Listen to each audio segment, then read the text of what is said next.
Hello, everyone. What do I say over here sometimes? Greetings, Hyra family. Oh, okay. So today there's no camera, no plans, no. Oh gosh, let me slow down. No, screen, no camera, no plans. I should have just kept it that way. This is gonna be fairly stream of consciousness ish, but maybe more so. There goes my mouse. Some observations that I've been sort of making, some things I've been noticing, things I'm wondering. I got some ponderings. Oh, that's what I should title this. Ponderings. Let me get on here. Well, it says my little thing is moving. So I'm assuming it's moving. I'm not using my other camera today. But I guess it automatically switches the mic. Excuse me. I have to return a call in about an hour, so things I've been thinking about lately. Excuse me, let me grab my glasses. So apparently Uranus went direct last night. Oh, that's so funny. Sometimes some things will happen, or some things will be happening. Like when I started getting calls about work, randomly out of the blue a few days ago.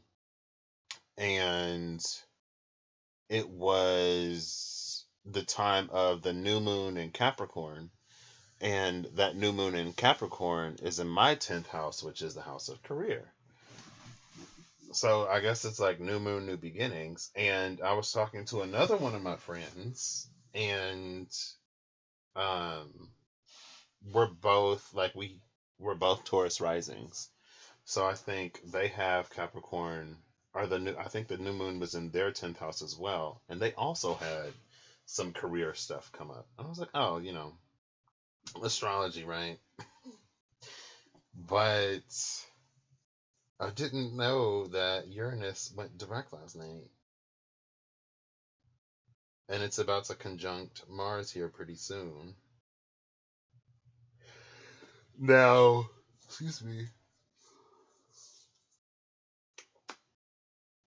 Uranus and Mars were getting closer to each other because Mars was going forward, Uranus was going back. But now that Uranus is going forward again,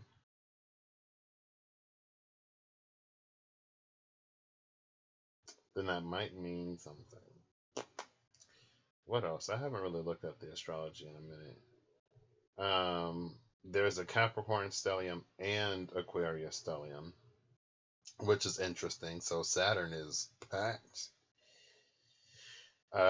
Venus, Pluto, and the Sun. Oh, the Sun is also conjuncting Pluto in Capricorn. Interesting. 24 degrees.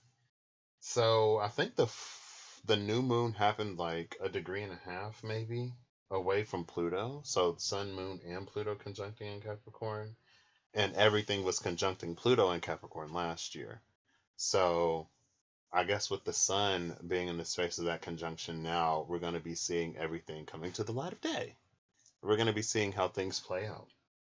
And with Pluto, Plutonian energy, the way that they play out may not necessarily be the way that we expected them to, especially since Uranus has just gone direct. It was like the last few degrees or the last few hours or days of that Uranus retrograde.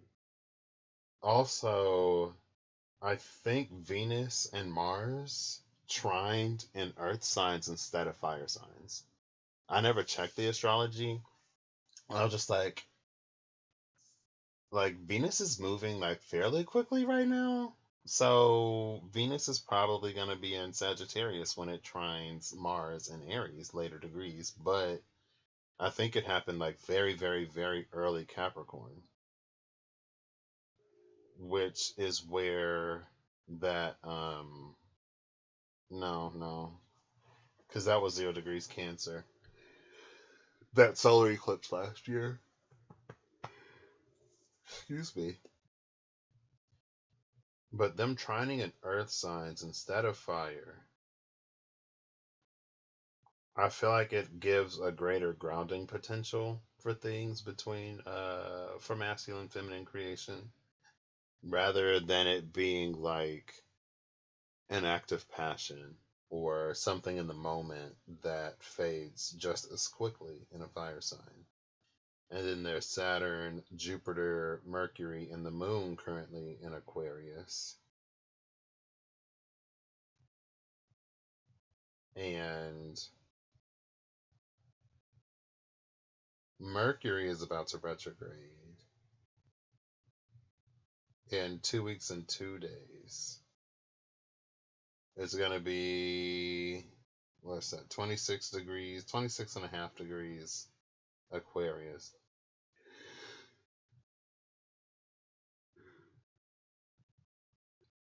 Excuse me. And so it feels like there's a little bit of a tester energy, I guess. Like Mercury is going to be moving it forward, and then it's going to be going back. Mercury retrogrades are going to be in air signs this year instead of water signs, which is interesting. Since my journey started, I've only experienced water sign Mercury retrogrades. It was what, Pisces, Cancer, Scorpio, 2019 and 2020. And Aquarius is an interesting energy to hold, that first one, just because it's something that a lot of people are looking at right now.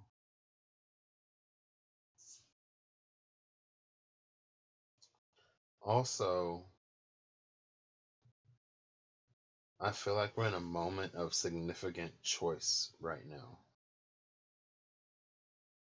It's almost like when the slate has been wiped clean, or when the slate is being wiped clean, we're setting new precedents. And I think that's a fair thing to say in a lot of ways. Setting new precedents, making new choices and decisions, um, and really steering things in a way that it's almost like there's nothing backing a lot of stuff or tying things down. But certain choices are more supported than other choices. Certain energies are more backed than other energies. Certain things are closing and other things are in the space of opening. And whatever space we sort of decide to stay in is wherever we're going to find ourselves. And for me personally, right now, if it ain't flowing, I'm not going. Um, I don't know. It's like things are a lot more simple, I guess, when we look at things through a space of positionality. And like, what does being in this position like teach me? How does it grow me? What do I have to lose? What do I have to gain? And it's not necessarily about losing and gaining. It's about perspective and choices.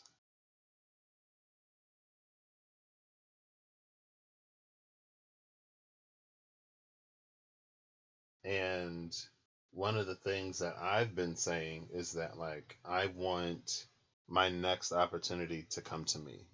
And I want it to be like I want it to be high impact. I want to feel like what I'm doing makes a difference and all of these other things. And so when I randomly get a phone call one day after I had done some things that I felt led to do, like I've been updating all of my professional profiles and things like that. And I just noticed that I had a stylistic error on my resume, so now I have to go out and update that everywhere again. That's fine. Um, and one day I just felt led to, like, I had bookmarked a few things I've been looking, and I just decided to go apply for it. And then the next day I'm getting like a phone call. And it's pretty promising, and it actually fits kind of the time constraints that I want. also it's building out into, it's open ended enough that it could bring me something that I wasn't necessarily consciously thinking about, but that would be of great benefit, and that would be my next step. And again, like I asked for it to come to me. So, I mean, it still blows my mind when things like that happen. Not that I didn't believe it would, but, for it to actually happen is just crazy.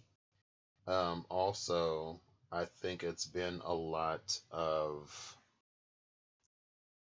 I don't know, it's like I've said, with all of that transformation, now that the sun is conjuncting Pluto, it's like it's all coming to the light. And so I guess we're going to be seeing whether or not we've learned or incorporated whatever we were supposed to learn and incorporate from last year when Saturn was conjuncting Pluto and Jupiter was conjuncting Pluto and like Mars and Venus and Mercury and the Sun, of course, all conjuncted Pluto at some point. And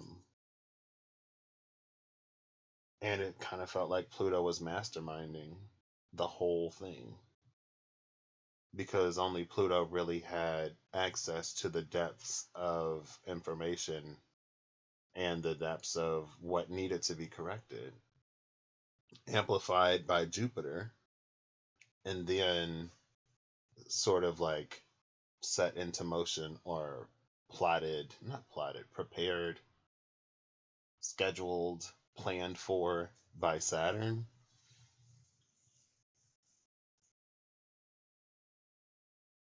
And now the sun is coming into, I don't know, it almost feels like a space of personal vitality. And a lot of times we make resolutions for things, but it's like, are we going to stick true to them? And this isn't even necessarily resolutions. It's just like things that we've had an opportunity to notice through last year and, the end of 2019. We've cleaned like what, a decade or more's worth of karma, which means we've had the opportunity to really expose the roots of why we do the things that we do and why we continue to make the choices that we continue to make. And now it's like, okay, so are you going to do anything different? Or are you going to continue to do what you've always done? And for me personally, right now, I'm choosing different. I'm not going to be investing too much time in cycles that continuously repeat, bearing very little to no fruit. Because that's a waste of my energy and it's a waste of my time, and I know what I have coming for me, and I know what's being asked and required of me right now. And it's not always easy, but it is. Because the alternative, like, it's a non-alternative.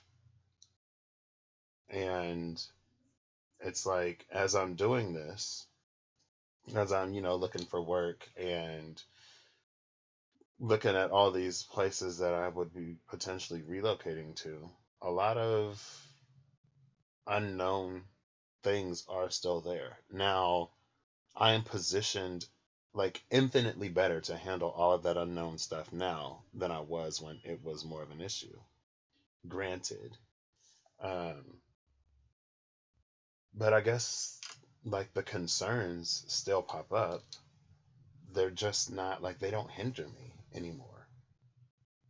Because, I don't know, I've lived enough life trusting. I've lived enough life being shown that the things that are outside of my control, I don't have to worry about. And also that there are some things that are within my control that I can choose to worry about or not. And when I say within my control, it's not that I necessarily control these things, but when I have control over myself and the things don't have control over me, then that's control in the situation that I have. And then it puts me in a position to make choices that more further align to what I want and where I'm going. And so I guess the question that I have is that when we're being put in a space to decide, when we're being put in a space to choose whether we grow, whether we stagnate, or whether we fall into a period of decay,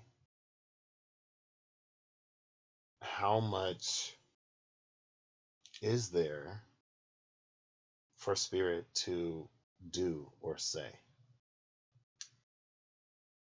right? And like people have been noticing it. I've heard people comment on for a while how it seems like some stories are on a loop. And so I almost wonder, I guess,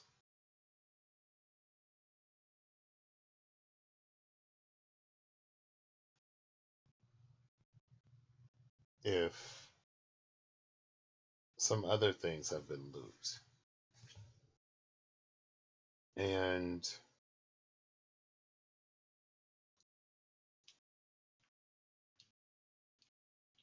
the thing with choice, I guess, is that our choices determine and dictate our futures, the paths that we sort of lay out for ourselves. Our choices do that. Other people can maybe have a little bit of an influence because they can influence your choices if you allow them to. But more or less, it's all what we decide. And so, if you put yourself on a particular path, then is that not the path that you, it's like, is that not the group of way showers and path makers that you encounter on that path, right? Let's say that there's two paths and you start to go down path number two. Then a lot of what you're going to come across when you need guidance or help or whatever, if you ask a fellow traveler or whoever, you'll get path two guidance. Or you could choose path one. And then you get a path one sort of perspective.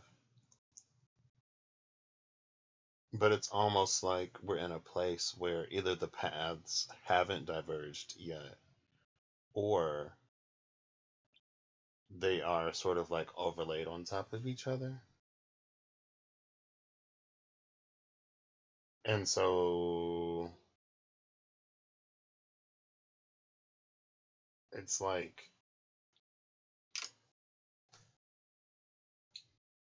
I guess 3, 4, 5 is easier. So either you're on a 3D path, 4D path, or 5D path, with 4D just kind of sort of being in the middle. So if you're on the 3D path, then it's like you get 3D guidance. The most that you can get out of that system is 3. If you're on a 5D path, then it opens you up to another set of guidance because now you get, but like you get 3, 4, and 5. And you choose in that space. Again, it's all related to choice. You can like receive 3D guidance, but still make 5D choices.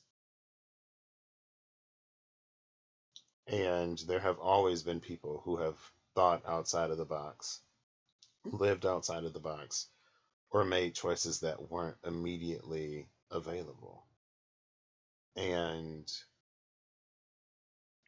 it's like we have the ability to make choices that aren't presented to us in real life, right? It's like if someone's like, hey, do you want Wendy's or McDonald's? I ate some McDonald's last night. I knew I was going to regret it. I regretted it like immediately. My body doesn't like McDonald's anymore. And I ordered more food than I usually do. I tried to order more food than I usually do. I got one less sandwich. And I was like, that's fine. Because I know I'm not supposed to be eating this anyway. And it was a choice. It was a choice. But it's like, hey, do you want Wendy's or McDonald's? And you can say, you know what? I'm actually going to have like Chipotle or whatever. Because I have a car, I have a phone with an app, DoorDash, I have the means to make another choice. And I think sometimes we get caught up in the choices that we make because of the circumstances and the environment that we're in. But in reality and in all actuality, the circumstances and the environment, they don't make those choices for us. And we can't push off the responsibility for how things go on what other people do or don't do.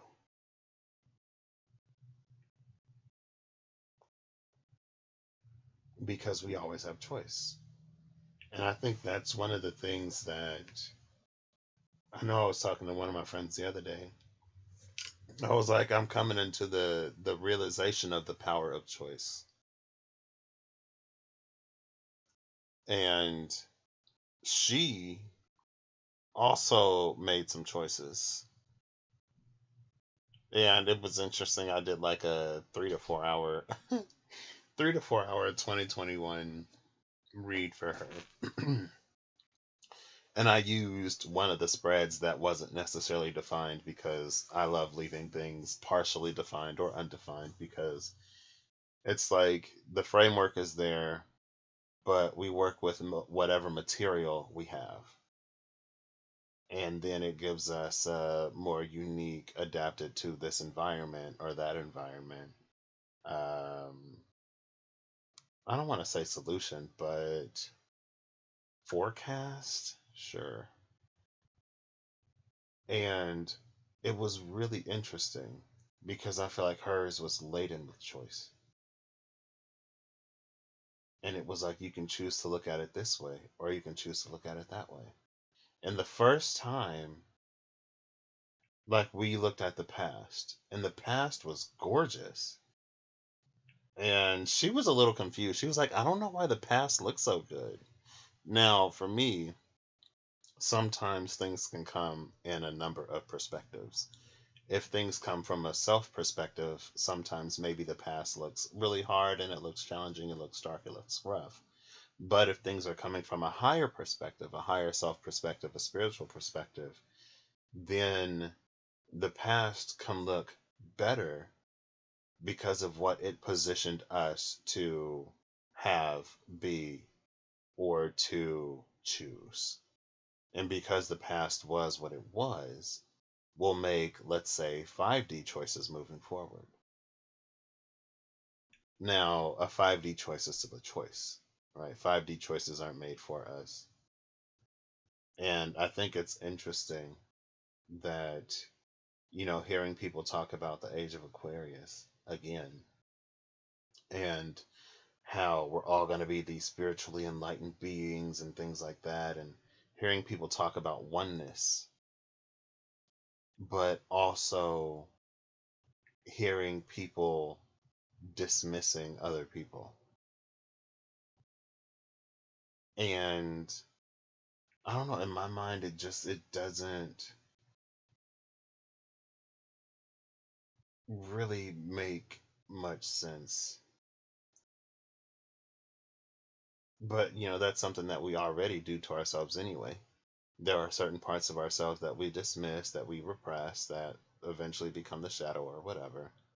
But so instead of playing that dynamic out, or in addition to playing that dynamic out within our own personal lives, we also play it out societally, where there are parts of ourselves that we dismiss and repress and that we don't look at. And there are people, there are cultures, there are situations and circumstances and injustices and things that are unfair, discrepancies, disparities that we choose to ignore, that we choose to repress, and that we avert our gaze from. And just like within those things become dark and repressed shadows, things that shackle and bind us, that control us in ways that we can't even comprehend, because again, we're not looking at them, facing them, or doing anything to reduce the amount of control that they have over us.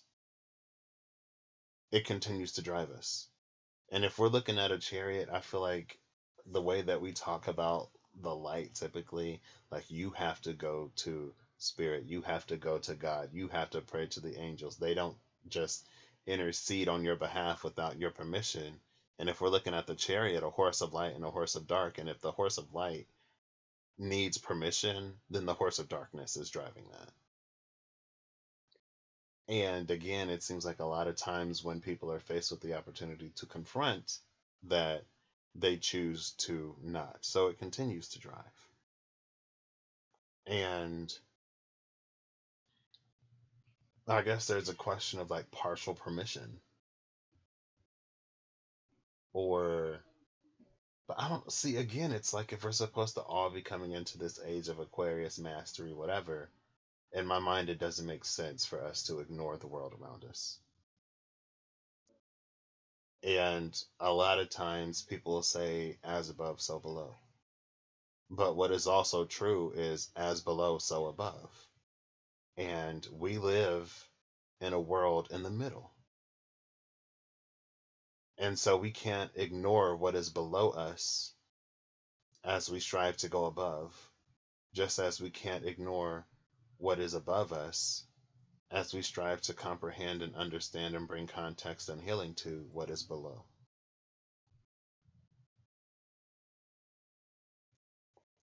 And it's like a leader of a kingdom who ignores all of his people's problems in favor of making his kingdom look as good as it can on the outside. But within the inside of those walls, it's pure misery. And then it's like, well, how good of a king is that?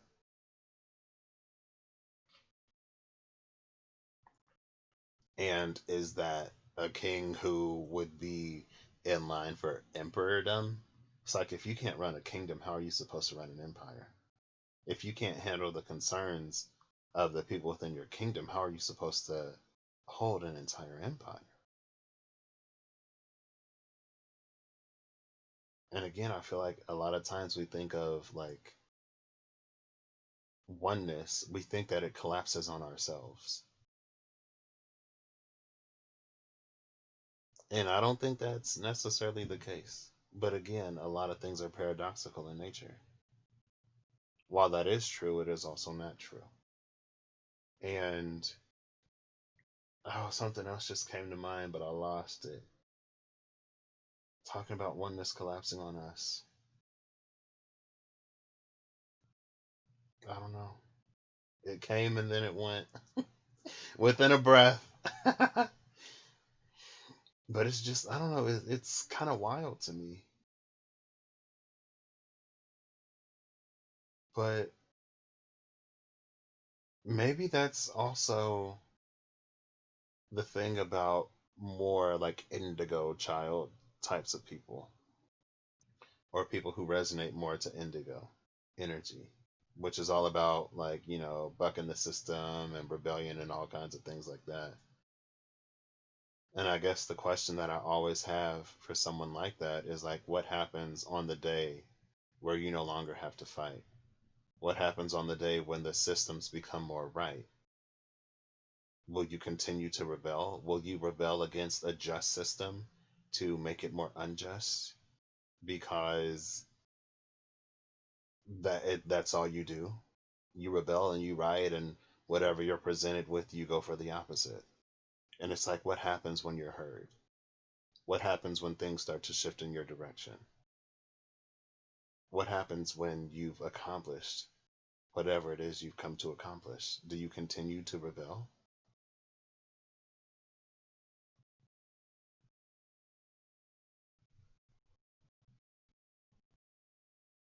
And I think the way we look at control is also interesting. I think we look at control as in like domineering or dominating. And I don't think that like, again, if you're coming to a space of oneness, domineering and domination probably aren't too helpful,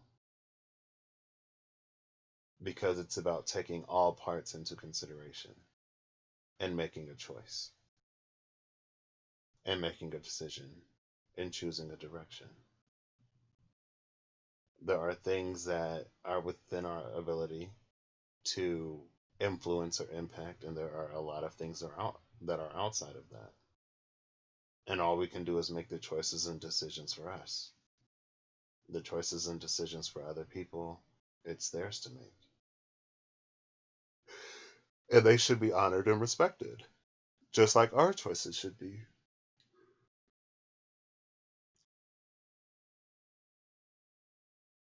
And so It's like we leave people to whatever they want to be left to. It's like if you're working at a job and you're on the ground floor, and so you have a different view of the clock being one of the gears inside of it. And if you know how difficult it is for these gears to move, if you can hear the creaking and if you can feel the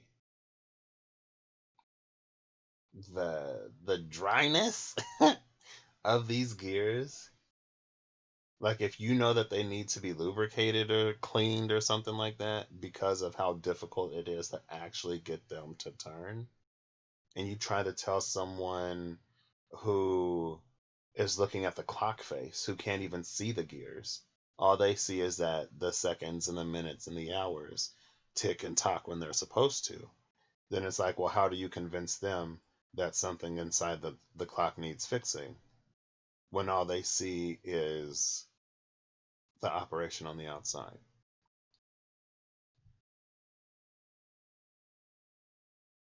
I forget where I was going with that. Oh, goodness. It's about time for me to go anyway. I gotta get ready for this phone call. But, oh, yeah. So it's like,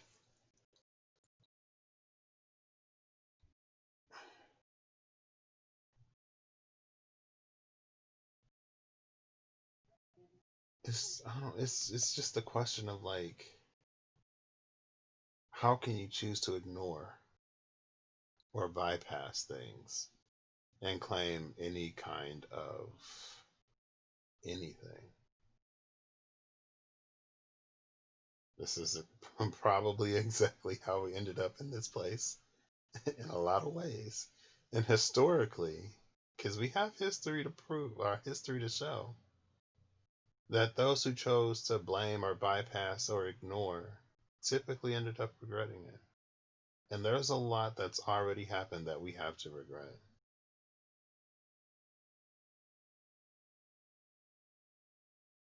That's what I was going to talk about.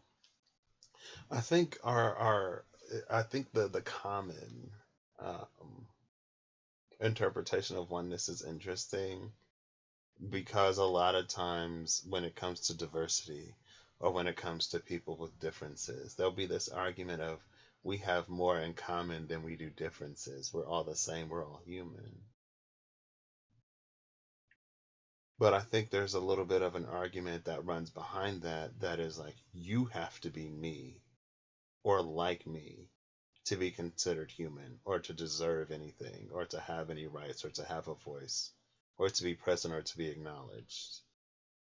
And I think that's fundamentally and inherently flawed because we're not all the same and we shouldn't have to be. And then it's like, how highly do we think of ourselves or view ourselves that other people need to be like us to be respected or respectable? And that translates directly into the sense of oneness that we have, and directly into how a lot of people seem to view what's come to the light in the world. And now that the sun is here, I guess it's go time and show time. Did we actually learn anything? And if we did, are we actually, like, are we going to make any choices to prove that we have? Are we going to make any choices to produce a different outcome?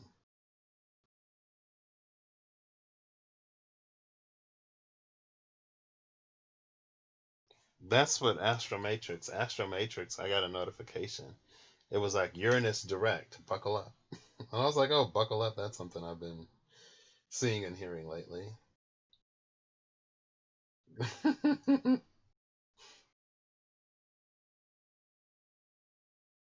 don't know. It's just really interesting to me. Excuse me. That it seems like we're still here. But hey, you know, we learn in some ways at some point at some time. So That's what I have. I'm gonna go prepare for this.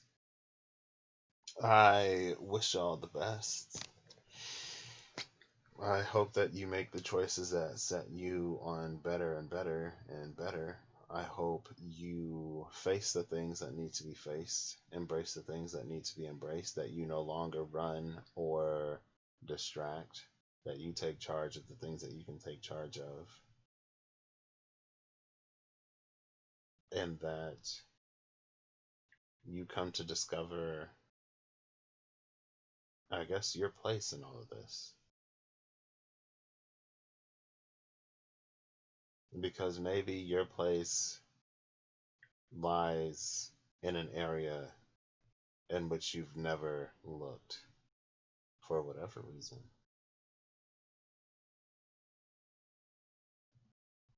And if that is the case, which it probably is for a lot of people, because that's how growth tends to work and healing tends to work,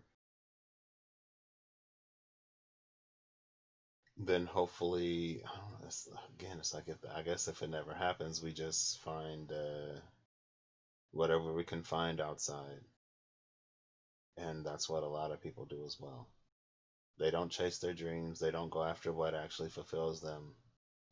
They settle down in a place that they don't really like, that they're not really happy with, and they make the best of it that they can. And then they distract themselves with work, substances, entertainment, anything outside of the life that they've settled for. And when we were kind of sort of forced to really sit, when we were encouraged, because nobody's forced to do anything, we all have choice, if that wasn't apparent. When we were encouraged to really sit with our lives and our choices and decisions and how we got there, we couldn't wait to get back out and to get away from it. A lot of people couldn't handle it. And it's like, so instead of addressing any of this that led us here, we just want to. It's like if we, I don't, again, it blows my mind. Like if we don't do anything to change it, nothing changes. But I guess as long as we're distracted, then it impacts us less. I don't know. Time for distractions is also over. And the reality that I'm manifesting, I guess, it's over. And the timeline that I'm aligning myself to, it's over. And I don't know how much further humanity can go without compassion. I don't know if humanity can really experience the potential for growth that it's coming into without compassion. I think it would crumble. And I think we've seen that.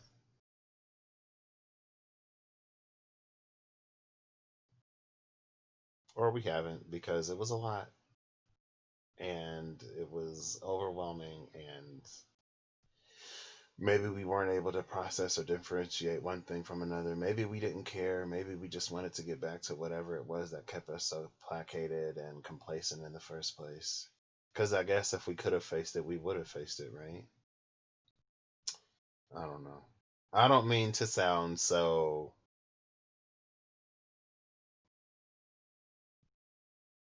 much like a Debbie Downer or a Donnie Downer or whatever. Because honestly, truly, I believe that we are doing better and that we're going to choose better. Almost because we're in this space where we don't have a choice. But within everything, there is, I guess, a gradation, there is a spectrum.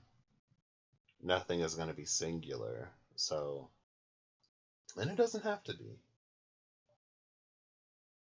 But I hope people really align to what it is that they actually want instead of trying to find comfort and peace where they are. Because I know that everything that I want lies outside of my comfort zone and it lies outside of everything that I've known. And I'm okay with choosing something brand new. I'm okay with going it alone, even though I don't have to.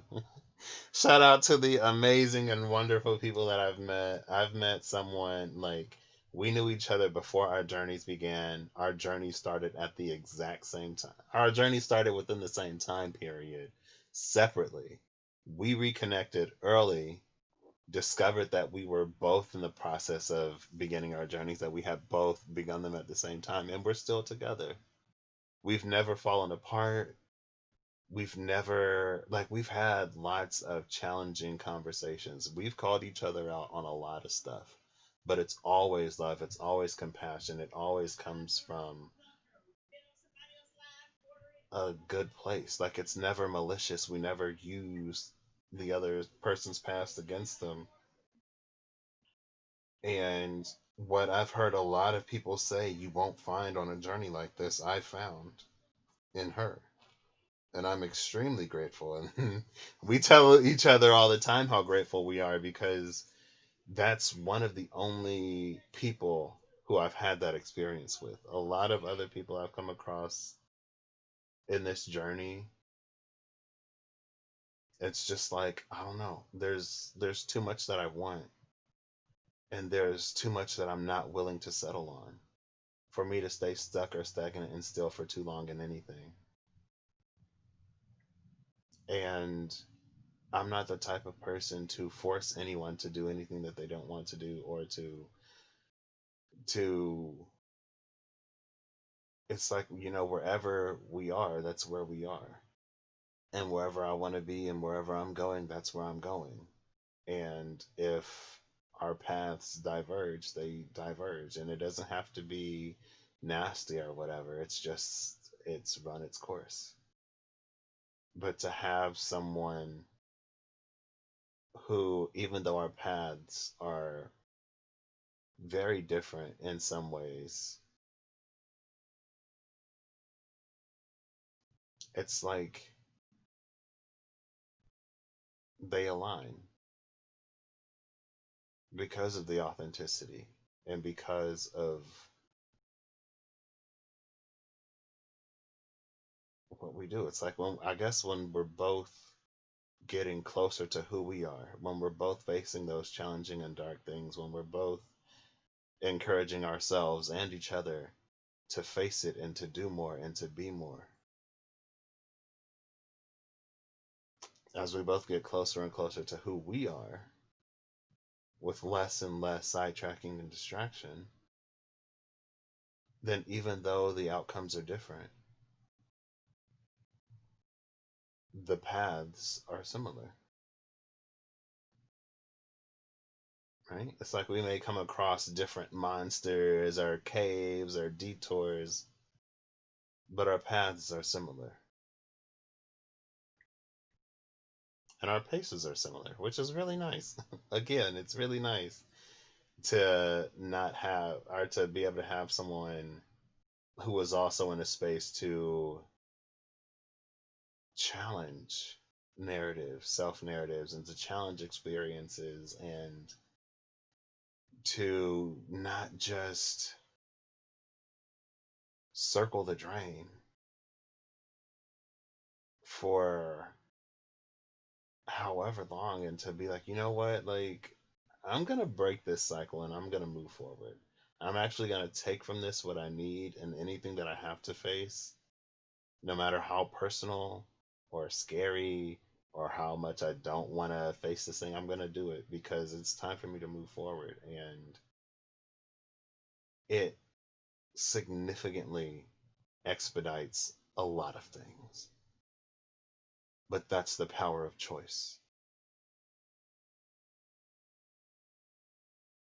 Everyone has a past, everyone has trauma, everyone has things that hold them back, and heartache and disappointments. But when you choose to face those and address those and integrate and take what you need from them to make yourself more complete and more whole, it expedites the process.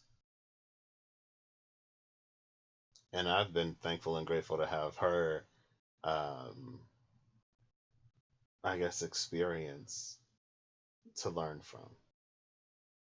And I even told her, and I've talked about it before, but it seems like there are things that I will learn and that she'll be present with me for, so that when she comes across something that isn't necessarily the same, but it has some similar takeaways or some similar challenges in what needs to be faced or addressed, then she has that.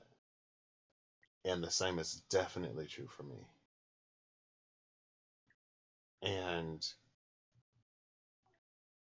because our relationship is what it is and it has been what it has been, like, we talk to each other in those spaces of difficulty. And there aren't too many people that I actually trust to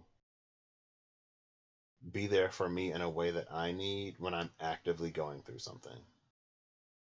A lot of times it's like I'll be most of the way out of it, or I would have processed it already if I'm telling somebody about it.